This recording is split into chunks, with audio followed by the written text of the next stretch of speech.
वंदे मातरम। मैं विजय ठाकरे आपका स्वागत करता हूं स्टेप अप एकेडमी। आज हम लोग बात करने वाले हैं क्लास 12th में चैप्टर नंबर 1 बिजनेस स्टडीज का, जिसका नाम है nature and significance of the management. ये चैप्टर जो है बहुत इंपॉर्टेंट है और आज हम लोग जो बात करने वाले हैं वो बात करने वाले हैं मल्टीपल चॉइस क्वेश्चन पे। Total number of multiple choice question are 10। तो 10 मल्टीपल चॉइस क्वेश्चन पे हम लोग फोकस करके पहले तो हम लोग क्वेश्चन को समझने की कोशिश करेंगे, देन मूव करेंगे उसके अल्टरनेटिव जो भी ऑप्शंस दिए जाते हैं और उसी अल्टरनेटिव ऑप्शन से हम लोग फिर कोशिश करेंगे सब्स्टिट्यूट क्वेश्चंस बनाने की। तो आइए चलिए आते हैं हमारे सफर में, जुड़ जाइए हमारे साथ। चलिए सफर क्या है भैया? मल्टीपल चॉइस क्वेश्चन का सफर है ये। चलिए आगे बढ़ेंगे हम लोग इसमें। चलिए क्वेश्चन नंबर 1 से हम लोग इसको स्टार्ट करेंगे।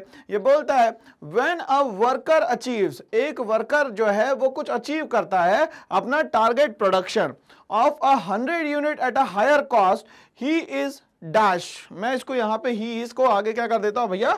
डैश कर देता हूं। ओके चलिए, तो उसने क्या करा? अगर उसको एक टारगेट दिया गया था कि उसको प्रोडक्शन करना है 100 यूनिट्स का और हायर कॉस्ट पे प्रोडक्शन करना है, तो उसकी क्या यहां पे निकल के आ रही है, क्या खासियत निकल के आ रही है उस पर्टिकुलर एम्प्लॉय की या उस पर्टिकुलर वर्कर के? तो इसमें ऑप्शन दिए गए हैं efficient, effective, both effective and efficient, none of the above. चलिए पहले तो हम लोग ये समझते हैं कि जो ऑप्शन दिए गए हैं उसका मतलब क्या है। एफिशिएंट का मतलब हो सकता है यहां पे उसके हम लोग स्टैमिना की बात कर रहे हो,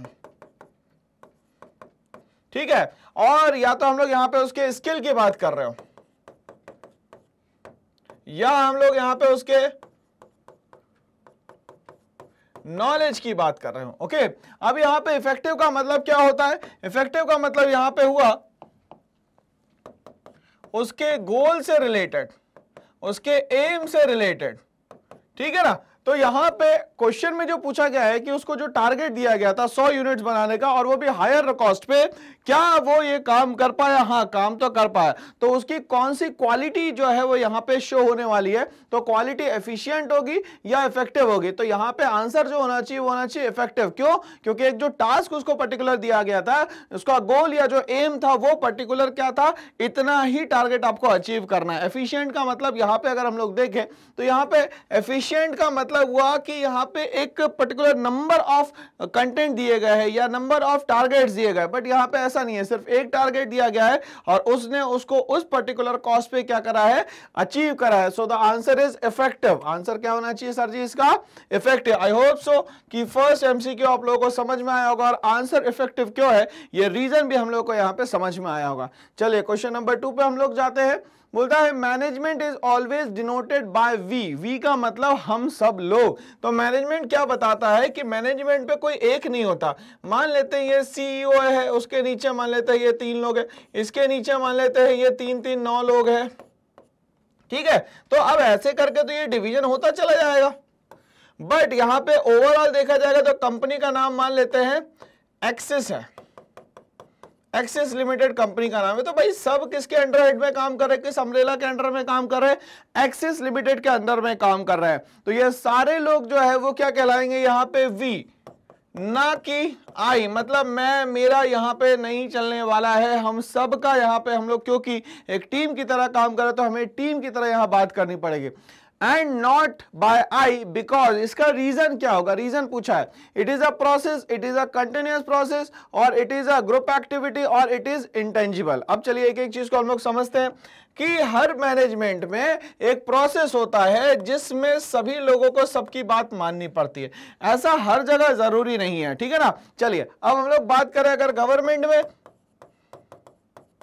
तो वहां पे भी प्रोटोकॉल सिस्टम होता है। सबसे ऊपर हो गए हमारे प्रेसिडेंट, फिर हो गए प्राइम मिनिस्टर, फिर उनके साथ हो गए काउंसिल ऑफ मिनिस्टर, फिर हो गए cabinet minister, up to so on. ये जो है डिवीजन चलता चला जाएगा। तो ये एक प्रोसेस है, मगर जरूरी नहीं है। अगर मान लेते हैं प्रेसिडेंट अवेलेबल नहीं है तो यहाँ पे प्राइम मिनिस्टर भी क्या कर सकता है? थोड़ा एक्टिवली रोल प्ले कर सकता है, ठीक है ना। तो यहाँ पे ये बोल रहा है क्या सिर्फ एक ये प्रोसेस है? सिर्फ ये एक प्रोसेस नहीं है भाई, बहुत बड़ा एक सिस्टम है।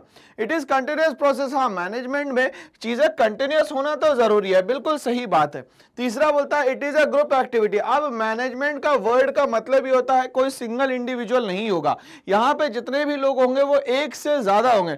जब एक से ज्यादा होंगे और पूरी कंपनी का ये जो एम है, इसको हम लोग ऐसे समझे, ये पूरे लोग जो मिलके काम कर रहे हैं अपवर्ड डायरेक्शन में, और सबका एम क्या है? ध्यान से समझिए, सबका एम क्या है, चीजों को अचीव करना। तो यहां पे देखा जाए तो मैनेजमेंट अपने आप में वी की तरह काम करता है और ये बहुत सारे लोगों के इन्वॉल्व होने के कारण ये अपने आप में ग्रुप एक्टिविटी है। कौन सी एक्टिविटी है भाई? Group activity. और लास्ट बोलता है इट इज इंटेंजिबल, ये दिखता नहीं है। सही बात है, ये दिखता तो नहीं है, मगर जो वर्कर काम कर रहे, जो एम्प्लॉय काम कर रहे हैं वो तो दिख रहा है ना, तो ये इंटेंजिबल तो नहीं हुआ। मतलब इसके हिसाब से आंसर क्या होना चाहिए सर जी? तो आंसर होना चाहिए C, it is a group activity. कौन सी एक्टिविटी होगी ये? Group activity. चलिए आगे हम लोग बात करते हैं, आंसर हमारा बिल्कुल सही है। आगे बात करते हैं, which function of management ensures work accomplishment as per the plan. ये बता रहा है कि ऐसा कौन सा फंक्शन है मैनेजमेंट का जो ये बताता है कि जो भी हम लोगों ने प्लान बनाया था वो एग्जैक्टली एज इट इज काम कर रहे हैं। ठीक है, बोलता है प्लानिंग, डायरेक्टिंग, कंट्रोलिंग या ऑर्गेनाइजिंग। कौन बताता है कि जो भी काम दिया गया था वो पर्टिकुलर डेट पे, पर्टिकुलर समय पे, पर्टिकुलर जगह पे बिल्कुल कंप्लीट हो जा रहा है। ठीक है, तो प्लानिंग का मतलब क्या होता है भैया, हमें पता है, थिंक इन एडवांस।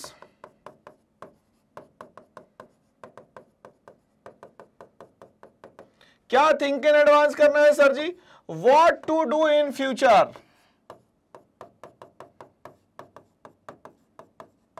क्या फ्यूचर में करना है, ये सोचना कहलाता है यहां पे प्लानिंग। तो यहां पे ऐसा तो नहीं हो रहा भाई, मगर ये बोल रहा है कि जो काम है वो दिया गया है उसको और उस पर्टिकुलर टाइम पे उसको कंप्लीट करना है, तो ये प्लानिंग तो नहीं है। दूसरा बोलता है डायरेक्टिंग। डायरेक्टिंग का मतलब क्या होता है? उनको पर्टिकुलरली डायरेक्शन शो करना कि भाई आपका काम जो है इस तरीके से होना चाहिए, बट यहां तो काम हो चुका है। अब नेक्स्ट आता है भैया कंट्रोलिंग। कंट्रोलिंग का मतलब ये हुआ कि जो तय समय दिया गया है उस तय समय में आपको काम करना यहां पे जरूरी है, तो ये कंट्रोलिंग का काम है। ऑर्गेनाइजिंग का मतलब होता है चीजों को सिस्टमैटिक मैनर में अरेंज कर देना कहलाता है यहां पे, क्या कहलाता है? ऑर्गेनाइजिंग। तो यहां ऑर्गेनाइजिंग की तो कोई बात नहीं हो रही है। तो यहां पे जो फंक्शन है मैनेजमेंट का, जो कि प्लान बताता है कि जो काम दिया गया है वो पर्टिकुलर समय पे कंप्लीट हो जाए, उसको हम लोग यहां पे बोलते हैं सर जी कंट्रोलिंग। क्या बोलते हैं? कंट्रोलिंग। सो आंसर क्या होना चाहिए according to the question is controlling. तो आंसर क्या होगा सर जी इसका? कंट्रोलिंग। चलिए आगे बढ़ते हैं हम लोग इसी के साथ। बोलता है ऑल द बिजनेसमैन प्रेफर्स। अब यहां पे जब भी बिजनेसमैन की बात करेंगे तो बिजनेसमैन अपने आप में क्या होता है भैया? रिस्क टेकर होता है। दूसरा जो बिजनेसमैन होता है उसको हम लोग यहां पे और क्या कह सकते हैं भैया? एंटरप्रेन्योर भी कह सकते हैं, जो कि रिस्क टेकर होता है। ठीक है, बोलता है all businessman prefer their children to do MBA. मतलब बोलता है कि भाई जो भी बिजनेसमैन है अपने बच्चों को बोलेंगे कि एमबीए कर लो। जरूरी है क्या ये एमबीए करना? ऐसा बिल्कुल भी जरूरी नहीं है। Okay, and then join business. This is related to, अगर कोई किसी को मोटिवेट कर रहा है पॉजिटिवली कि भैया आपको ऐसा ऐसा करना चाहिए और फिर आके मेरा बिजनेस जो है आप ज्वाइन कर सकते हो, क्या ये सही है, क्या ये गलत है? इस पे हम लोग बात करने वाले हैं। ओके, तो दिस इज रिलेटेड टू, किससे रिलेटेड है? मैनेजमेंट है, साइंस से। अब ये हमें पता चल चुका है कि भैया साइंस का मतलब क्या होता है। तो science is a subject which gives reasons for everything. Science एक ऐसा सब्जेक्ट है जो बताता है कि ये जो भी काम कर रही है चीजें वो कैसे काम कर रही है, रीजन क्या है इसके पीछे, ये सब बताने का काम कौन करता है भैया? साइंस करता है। Number 2, management as an art. Art का मतलब होता है किसी चीज को रिप्रेजेंट करना। ओके, चलिए, तो किसी चीज को रिप्रेजेंट करने का जो तरीका होता है उसको बोलते हैं management as an art. Next बोलता है मैनेजमेंट एज अ प्रोफेशन। अब ये प्रोफेशन का मतलब क्या होता है? किसी भी चीज को प्रोफेशनली डील करना। मतलब ये होता है कि उस पर्टिकुलर फील्ड की आपके पास स्किल भी है एंड उस पर्टिकुलर फील्ड का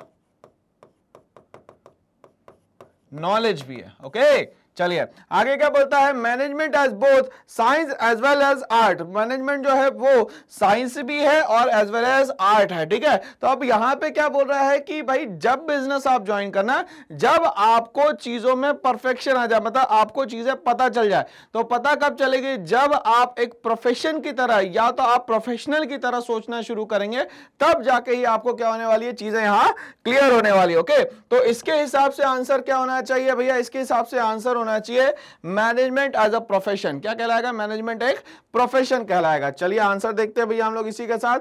आंसर बिल्कुल हमारा सही है, मैनेजमेंट जो है एक प्रोफेशन की तरह काम करता है, ठीक है ना। तो मैनेजमेंट में हमेशा प्रोफेशनल की ही जरूरत होती है, ओके, अनस्किल्ड लोगों की जरूरत नहीं होती है। नेक्स्ट क्वेश्चन पे हम लोग आते हैं। क्वेश्चन नंबर 5 की हम बात करते हैं। Ankita is engage in manufacturing of chocolates and biscuit. तो जो अंकिता मैडम है वो बिजी है किसमें? चॉकलेट्स और बिस्किट्स बनाने में, by using environmental friendly methods, ठीक है। मतलब जो भी चीजों से बना रही है वो प्रोडक्ट वो हमेशा इको फ्रेंडली है, मतलब उससे कहीं से भी किसी भी नेचर का जो प्रोडक्ट है उसको यहाँ लॉस नहीं होने वाला। Method of production, which management objective is use here, कौन सा मैनेजमेंट ऑब्जेक्टिव यहाँ पे यूज हो रहा है जब वो इको फ्रेंडली चीजें बना रही है? या तो हम लोग बोल सकते हैं बायोडिग्रेडेबल, अगर मान लेते हैं वो वेस्ट भी हो गया तो भी सॉइल जो है बहुत अच्छे से उसको एब्जॉर्ब कर सकती है। तो इसके ऑप्शंस को देख लेते हैं हम लोग एक बार। बोलता है इंडिविजुअल ऑब्जेक्टिव है, ऑर्गेनाइजेशनल ऑब्जेक्टिव है, सोशल ऑब्जेक्टिव है या इकोनॉमिक ऑब्जेक्टिव है। चलिए इंडिविजुअल ऑब्जेक्टिव मतलब वो सिर्फ अपने बारे में सोचेगी। जब वो अपने बारे में सोचेगी तो वो हमेशा क्या सोचेगी? प्रॉफिट अर्निंग का सोचेगी। बट यहां पे किसी भी तरीके से प्रॉफिट अर्निंग की बात तो यहां निकल के नहीं आती है। दूसरा बोलता है ऑर्गेनाइजेशनल ऑब्जेक्टिव, बट अंकिता तो खुद काम कर रही है तो यहां पे कोई भी फर्म या तो कोई भी कंपनी इन्वॉल्व ही नहीं है। नेक्स्ट बोलता है सोशल ऑब्जेक्टिव, क्या यहां पे समाज का सोचा गया है? हाँ, समाज का थोड़ा बहुत सोचा गया है। क्यों? क्योंकि वर्ड यूज किया गया है यहां पे एनवायरमेंटल फ्रेंडली मेथड, ठीक है ना। किस चीज के लिए एनवायरमेंटल फ्रेंडली मेथड करना है भाई? तो प्रोडक्शन के लिए करना है। मतलब यहां पे कहीं ना कहीं सोसाइटी की वेलफेयर के बारे में सोचा गया है। किसके बारे में सोचा गया है? सोसाइटी की वेलफेयर के बारे में सोचा गया। आगे हम लोग बात करते हैं इकोनॉमिक ऑब्जेक्टिव की। क्या ये इकोनॉमिक ऑब्जेक्टिव है? इकोनॉमिक का मतलब होता है सिर्फ और सिर्फ आप लोगों का जो मेन एम है वो बिजनेस का ये है कि आप ज्यादा से ज्यादा क्या कर सके, यहाँ पे प्रॉफिट अर्न कर सके। तो ये सारे के सारे सिस्टम है। बट अंकिता मैडम ने जो काम करा है वो कहीं ना कहीं समाज को देखते हुए, समाज को नुकसान ना हो जाए इसके लिए ये काम करना चाह रही है यहाँ पे। तो इसको हम लोग बोलेंगे यहाँ पे सोशल ऑब्जेक्टिव। क्या बोलेंगे? Social objective. So the answer is social objective. समाज के बारे में सोच के प्रोडक्शन करना कहलाता है सोशल ऑब्जेक्टिव प्रोडक्शन। चलिए आगे हम लोग बात करेंगे यहाँ पे। In order to enter into profession, अगर आपको किसी प्रोफेशन में एंटर होना है, one has to acquire an educational degree by clearing specified examination. अब उसमें एंट्री करने के लिए क्या करना पड़ेगा आपको? कि आपको कोई ना कोई एग्जाम को जो है वो क्या करना पड़ेगा? क्लियर करना पड़ेगा। Conducted by registered institute, but वो सारे जो भी एग्जाम करवा रहा है, जो भी ऑर्गेनाइजेशन करवा रहा है वो रजिस्टर्ड होना जरूरी है, मतलब फेक नहीं होना चाहिए। Which feature of profession is being revealed? अब ये बताइए कि प्रोफेशन का कौन से फीचर की यहां पे बात कर रहा है, ठीक है ना। Restricted entry, ethical code of conduct, professional association, well defined body of the knowledge. तो यहां पे किसकी बात कर रहा है? रेस्ट्रिक्टेड एंट्री का मतलब कि कुछ ही लिमिटेड लोग इस एग्जाम्स को क्या कर सकते हैं? फेस कर सकते हैं या अपीयर हो सकते हैं। नंबर 2 बोलता है ethical code of conduct. Code of conduct का मतलब होता है कि पर्टिकुलर इंस्टीट्यूशन के रूल्स एंड रेगुलेशंस की बात हो रही है। नेक्स्ट बोलता है प्रोफेशनल एसोसिएशन। ये जो एग्जाम करवाने वाले हैं वो रजिस्टर्ड लोग जो है वो प्रोफेशनल एसोसिएशन के लोग होंगे। नेक्स्ट बोलता है well defined body of knowledge. अब ये बोल रहा है कि यहाँ पे बॉडी ऑफ नॉलेज होना चाहिए, मतलब जो एग्जाम करवा रहा है उनको सारी चीजों का नॉलेज होना चाहिए। तो ये बोलता है which feature of profession is being revealed. इससे प्रोफेशन के कौन से फीचर रिवील हो रहे हैं, यहाँ प्रोफेशन का कौन सा फीचर जो है हम लोग को समझ में आता है। तो ये है कि इसमें सारे लोग एंट्री नहीं कर सकते, लिमिटेड लोग ही क्या कर सकते हैं यहाँ पे एंट्री कर सकते हैं। That's why so the answer is restricted entry. ठीक है, आंसर क्या हो गया भैया यहाँ पे? Restricted entry.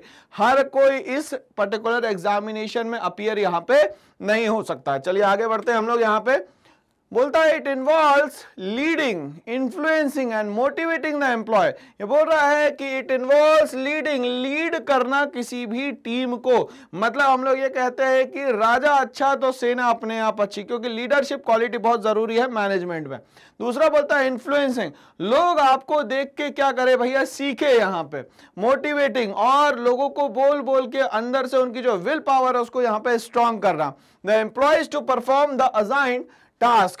अब वो एम्प्लॉय को जो भी काम दिया गया है उसके लिए उस बंदे को यहां पे लीड करवाना सिखाना है, इन्फ्लुएंस करना है और मोटिवेट करना है। बोलता है highlights which function of management, कौन सा फंक्शन मैनेजमेंट का यहां पे हाईलाइट होता है। तो यहां पे बोला है staffing, planning, directing and controlling. अब पर्टिकुलर चीजों के लिए बात हो रही है यहां पे, तो यहां पे प्लानिंग तो नहीं हो सकता, प्लानिंग तो भैया कहीं ना कहीं फ्यूचर की बात करता है। नंबर 2 स्टाफिंग, मतलब मैनेजमेंट के अंदर आपको कैसे रहना है, क्या करना है, ये सब स्टाफिंग में बताया जाता है। कंट्रोलिंग में ये बोला जाता है कि तय समय पे काम कर रहे हैं, मतलब आपको टाइम ड्यूरेशन दिया गया है, टाइम ड्यूरेशन के अंडर में सारे काम कर रहे हैं। और जो लास्ट वन बोलता है वो बोलता है भैया डायरेक्टिंग, किसी पर्सन को एक पर्टिकुलर फील्ड में एक पर्टिकुलर टास्क के लिए क्या करना है भैया, डायरेक्ट करना है, मतलब उसको क्या दिखाना है, पाथवे दिखाना है। तो यहाँ पे लीडिंग, इन्फ्लुएंसिंग और मोटिवेटिंग जो एम्प्लॉय को करा गया है उसको यहाँ डायरेक्टली देखा जाए तो डायरेक्टिंग करा जा रहा है कि ऐसा आपको करना चाहिए, तो कंपनी का यहाँ बहुत ज्यादा फायदा होगा। ओके, तो आंसर क्या होना चाहिए सर जी इसका, directing is the correct answer. बोलता है what distinguishes a successful manager, वो बोलता है कि ऐसी कौन सी चीज है जिससे हम लोग सक्सेसफुल मैनेजर को बाकी लोगों से अलग कर सकते हैं from a less successful one. और वो जो लेस सक्सेसफुल है मतलब कि उसने बहुत ज्यादा तरक्की नहीं ली, सेम समय लिया, सेम सैलरी वैलरी सब कुछ मिल रहा है, मगर सक्सेसफुल की हम लोग बात करें तो एक सक्सेसफुल ज्यादा है बट दूसरा सक्सेसफुल कम है। Is the ability to put the principles into practice. अब मान लेते हैं यहाँ पे एक ने, उसको जो भी आता था उसने उसको प्रैक्टिस पे उतार लिया और उसको ग्राउंड लेवल पे लेके आ रहा है, मतलब सिर्फ सोच नहीं रहा है, सिर्फ प्लान नहीं कर रहा, वो क्या कर रहा है, उसको ग्राउंड लेवल पे लाके इंप्लीमेंट भी कर रहा है। बोलता है which aspect of the nature of management is highlighted, इससे क्या पता चलता है, मतलब mister A versus mister B, mister A और मिस्टर बी के बीच में क्या चल रही है भैया, फाइट चल रही है, कंपटीशन चल रहा है, हम लोग ये बोले यहां पे, ठीक बात है। चलिए, तो मिस्टर ए ने जितना भी आज तक के सीखा था वो ग्राउंड लेवल पे क्या करा सर जी, इंप्लीमेंट करा, सिर्फ थिंकिंग नहीं करी, सिर्फ सोचा नहीं, इसको इंप्लीमेंट भी करा।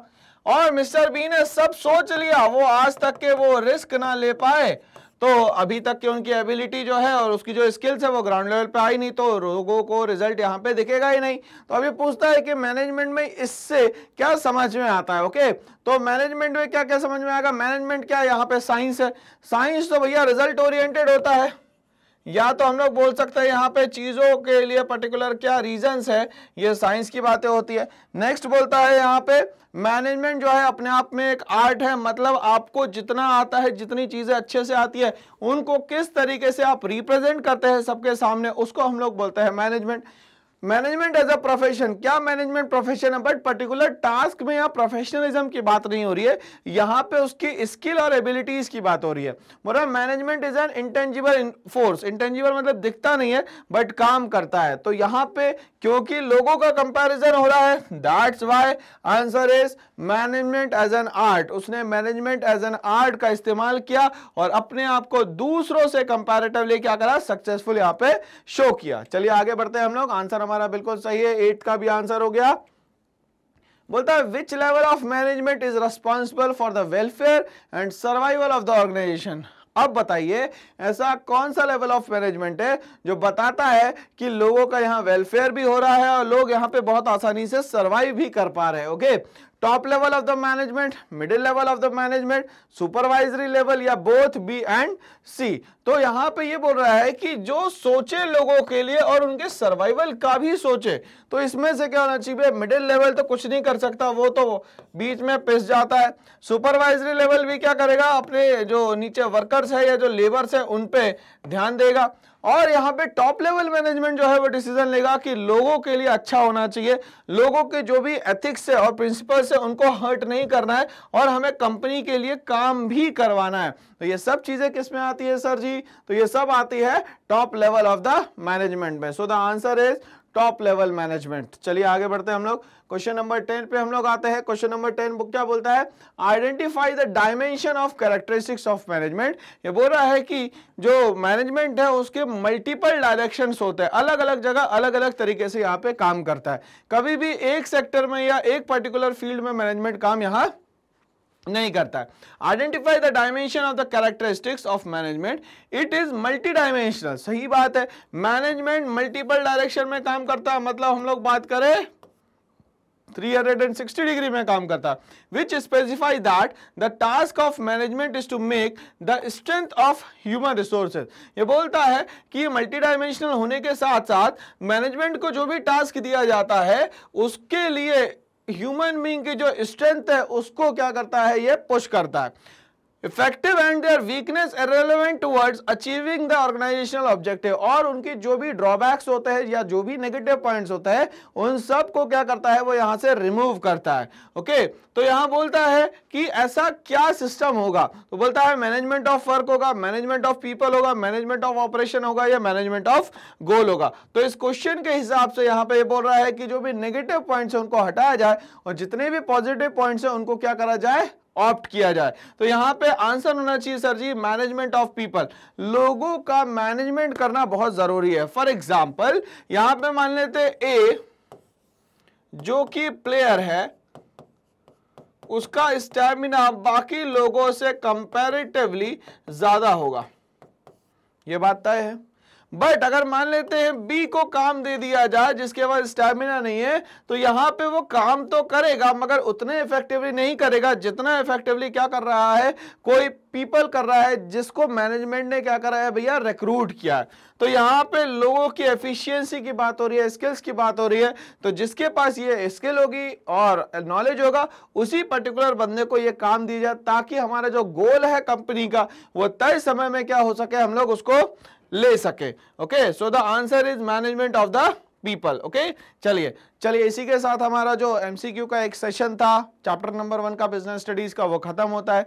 और ऐसे ही सेशंस के लिए मेरे साथ बने रहिए। करना है एक छोटा सा काम, क्या करना है, तो इस चैनल को लाइक शेयर और सब्सक्राइब करना है। बने रहिए मेरे साथ और भी खूबसूरत पढ़ाई के लिए। Thanks for watching all.